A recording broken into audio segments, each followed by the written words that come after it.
La saludamos a Andrea Graciano. Ella es nutricionista, es docente e investigadora de la Universidad de Buenos Aires. Andrea, ¿cómo estás? Aquí Martín Bustamante te saluda.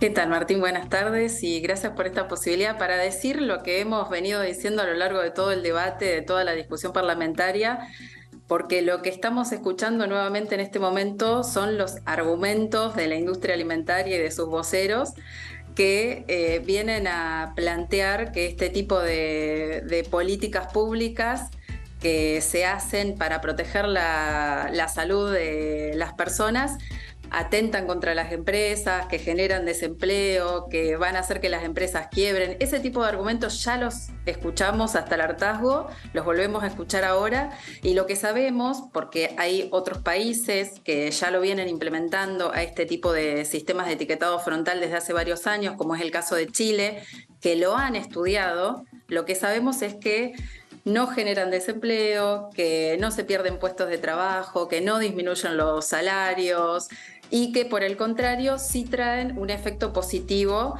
para la población que por un lado valora la información nutricional que aparece en el frente de los envases, la tiene en cuenta al momento de tomar decisiones de compra y no solamente eso, sino que transforma sus decisiones de compra hacia opciones más saludables y nutritivas. O sea, lo que hemos visto es que el etiquetado frontal de advertencias funciona y hay un montón de evidencia a partir de países que ya lo vienen implementando de que efectivamente no solamente de que mejoran las decisiones de compra, sino que también al cambiarse la demanda, también cambia la oferta y la industria alimentaria ha mejorado la calidad nutricional de los productos que ofrece, disminuyendo la cantidad de sodio, de azúcares, de grasa que contienen.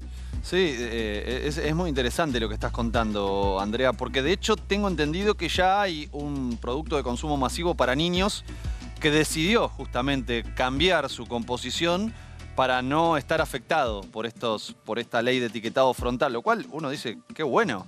O sea, si hizo falta, qué lástima que no lo hicieron antes, pero buenísimo porque eso quiere decir que los niños se van a alimentar mejor. De hecho, lo que pasó en México, por ejemplo, es que México durante muchos años tuvo un etiquetado frontal obligatorio, pero otro sistema, un sistema que se llama Guías Diarias de Alimentación. Sí. Y en el año 2020, cuando en octubre empieza a implementar el etiquetado frontal de advertencias, al mes de que se puso en marcha, en noviembre, las grandes transnacionales estaban anunciando que iban a reformular entre el 50 y el 80% de su cartera de productos. Sí. O sea, habiendo tenido el etiquetado obligatorio, recién fue con la puesta en marcha del etiquetado frontal de advertencias que la industria alimentaria empezó a reformular sus productos y luego el etiquetado pasa a ser una estrategia de marketing más, ¿no? Porque de hecho ese producto que vos recién señalabas y otros que empiezan a aparecer en las góndolas se anuncian como 100% libre de sellos. O sea, reformulan los productos y luego utilizan la ausencia de sellos como una estrategia de marketing para venderlos. Como una ventaja comparativa. Comprá esto que es saludable, que va a ayudar a tus hijos, que va a mejorar tu salud. Es súper interesante, sobre todo porque además es cierto lo que vos estás contando en relación a lo que fue el debate de la ley de etiquetado frontal con el famoso lobby por parte de las empresas alimenticias que, por ejemplo, en Estados Unidos está regulado. Directamente se puede hacer eso legalmente. Aquí en la Argentina no, pero de todas maneras se hace.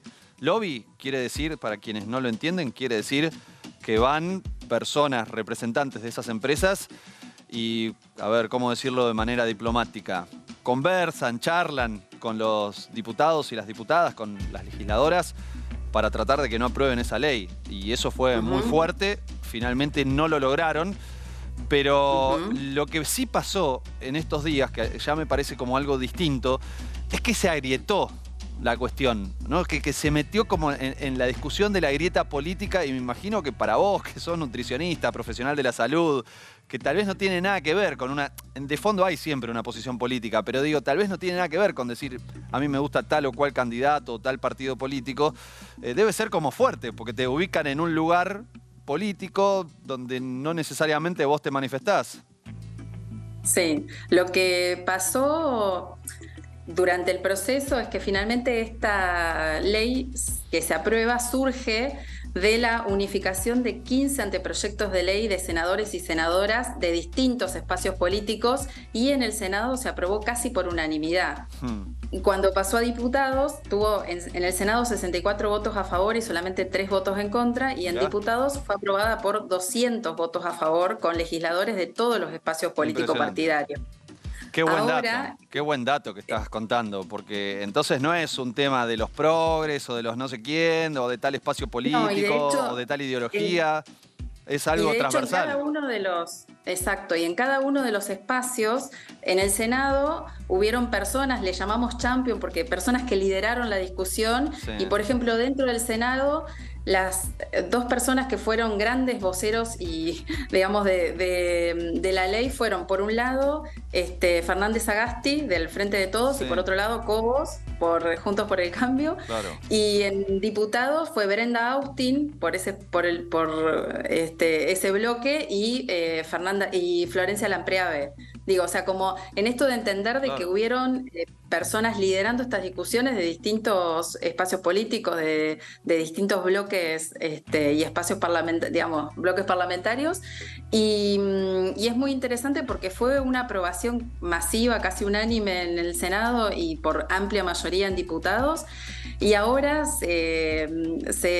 esto que vos decís de se puso en la grieta, en realidad lo que estamos viendo es un fuerte, sobre todo en las redes sociales, un fuerte discurso, digamos, como antiempresa, como si esta ley fuese una ley antiempresa, cuando en realidad es una ley que lo que busca es proteger el derecho a la información y avanzar hacia políticas públicas y regulaciones que protegen nuestro derecho a una alimentación Mm. adecuada y a la salud. Sí, porque además, Andrea, lo que es cierto, y uno tiende a pensar que si alguien quiere ocultar algo, bueno, hay algo raro, ¿no? Evidentemente. Porque, ¿qué problema tenés en contar o dejar bien en claro cuáles son los contenidos? ¿Qué Es que problemas en puede llegar a realidad, tener el alimento que vos producís? Si no lo querés contar, por algo es.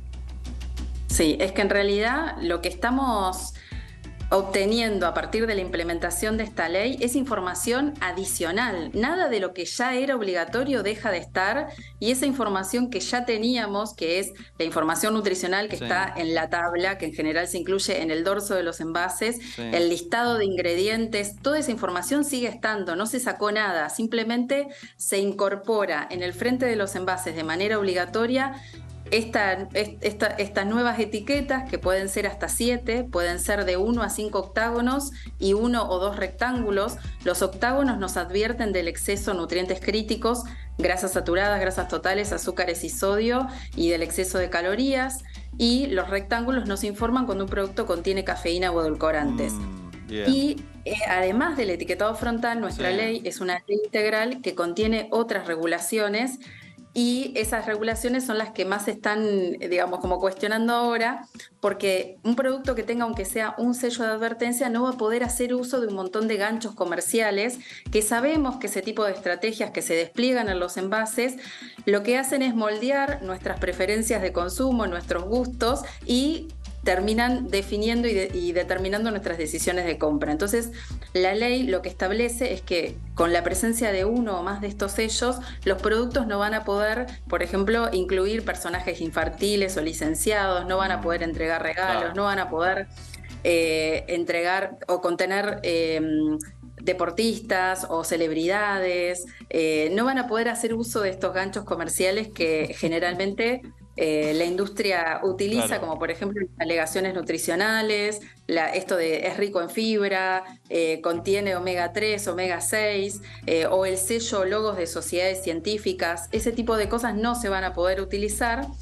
Y también hay regulaciones adicionales que protegen especialmente a la población en situación de mayor vulnerabilidad, como niños, niñas, adolescentes, y a la población de los sectores de menores recursos. Por un lado, la ley contiene regulaciones que tienen que ver con los entornos escolares, donde se va a incluir de manera obligatoria educación alimentaria y nutricional en las escuelas de todo el sistema público, de todo el sistema educativo nacional, público y privado, nivel inicial, primario y secundario. Pero también la ley lo que establece es que los productos que tengan, aunque sea un sello de advertencia, no se van a poder comercializar ni entregar en las escuelas. Y Eh, esa es una regulación que protege especialmente a las infancias. Totalmente. También hay otro artículo que lo que establece que al momento de comprar alimentos, el Estado Nacional tiene que priorizar la compra de productos sin sellos. Y esto también protege a la población de menores recursos, porque Sí. lo que establece es una priorización de productos sin sellos al momento de las compras públicas. Sí, y me imagino que también es un estímulo para las empresas a producir lo que vos decís, alimentos sin sellos, alimentos más sanos. ¿Por qué? Porque tienen el incentivo de la compra del Estado, que es una compra en cantidad.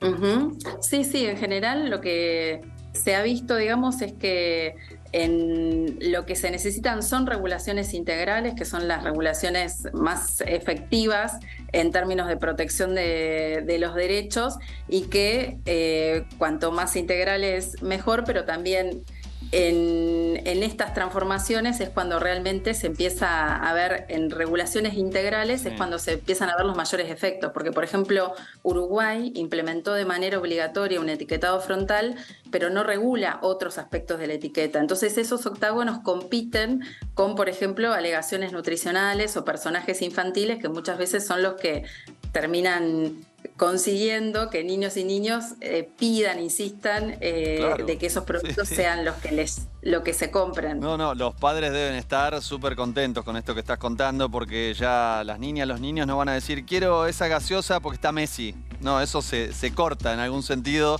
y me imagino que deben estar bastante contentos y contentas. Te quiero aprovechar acá para preguntarte otro tema que estuvo circulando estos días en las redes, sobre todo ayer, anteayer. Que tiene que ver con la difusión de supuestas imágenes de la hija de la vicepresidenta de la Nación por parte de la periodista Laura Di Marco en una entrevista con Viviana Canosa, no una entrevista, una exposición de un tema donde ella habla de la anorexia y habla de lo que llama el fenómeno de la mala madre, ¿no? Bueno, claramente otra vez agrietado, ¿no? Atravesado por la política para cuestionar en todo caso a la vicepresidenta de la Nación. Más allá de la opinión, del caso, te pregunto puntualmente y me parece que vale la pena reflexionar y pedirte una breve reflexión sobre esta problemática tan seria de salud pública, sobre Sí, la anorexia. y lo voy a enganchar con el etiquetado, porque una de las cosas que también se escuchan mucho por las redes sociales es si la incorporación obligatoria del etiquetado frontal no va a hacer que aumenten los casos de trastorno de la conducta alimentaria. En realidad las personas que tienen trastorno de la conducta alimentaria hacían lo que en general no hacemos nosotros. O sea, en Argentina solamente el 15% de la población lee y comprende la información nutricional que está en los envases de los productos y el grupo de personas que tiene algún tipo de trastorno de la conducta alimentaria, en general, una de las cosas que siempre hace es leer Sí. las etiquetas, toda la letra pequeña, o sea que leían mucha más información que la que teníamos ahora. Y me parece muy importante cuando hablamos de trastornos de la conducta alimentaria en los medios de comunicación, recordar que existe una guía de buenas prácticas para un tratamiento responsable de este tema que está específicamente dirigida a comunicadores y a comunicadoras. Y lo que plantea precisamente en esta guía es que uno de los puntos fundamentales es que hay que preservar la identidad de las personas, Mm, respetar la intimidad y también, digamos, comunicar éticamente y tener presente que al momento de comunicar sobre estos temas es necesario en los medios de comunicación darle difusión a la diversidad corporal,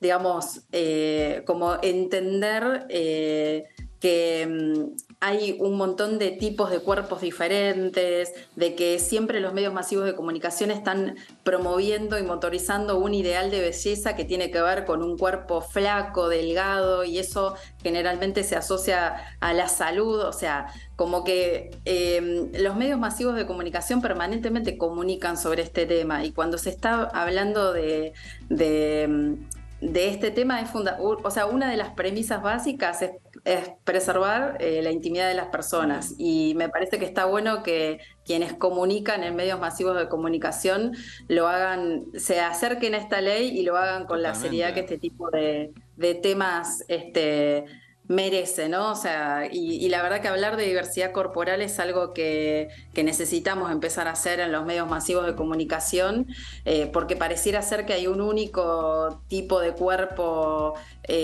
posible y deseable, y ese suele ser un detonador mucho más fuerte que cualquier otro, Claro. incluso digamos que esto que están diciendo ahora en relación al etiquetado frontal.